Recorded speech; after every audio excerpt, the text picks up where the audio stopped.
mean, I'll tell you a story. A friend of mine who's a businessman, very, very, very top guy. Most of you would have heard of him.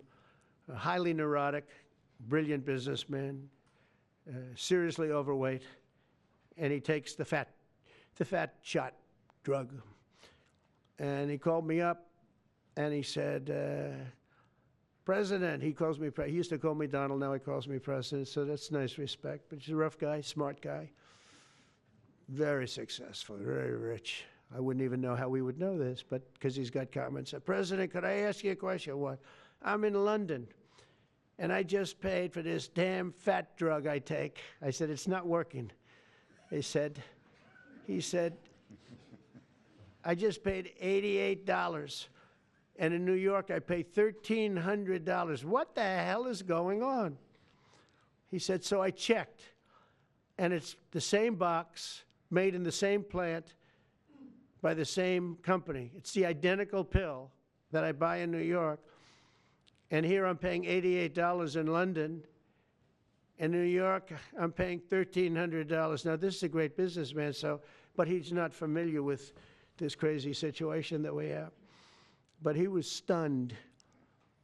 But it was just one of those stories. And I brought it up with the drug companies, represented by somebody who's very, very smart, good person too.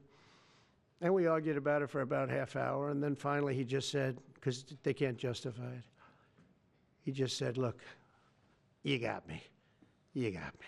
I can no longer they've been justifying this crap for years. They said, oh, it's research and development. Well, I said, well, research and development, other countries should pay research and development too. It's for their benefit. It was just one of those things. And the other countries would set a price, and they'd meet the price, and they'd say, if you don't meet the price, you can't sell it in our country. I said, well, then you walk away, and they'll call you back, and they'll sell it in the country. But now they'll have to do that.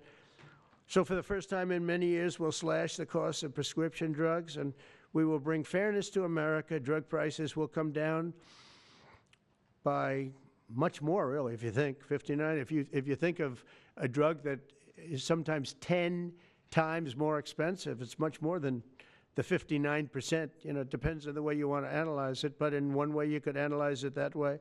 But between 59 and 80, and I guess even 90%. So when I worked so hard in the first term, and if I got prices down, remember I was the only one to ever get prices down for a full year, but I'd get them down like 2%, and I thought it was like a big deal. Well, we're getting them down 60, 70, 80, 90%.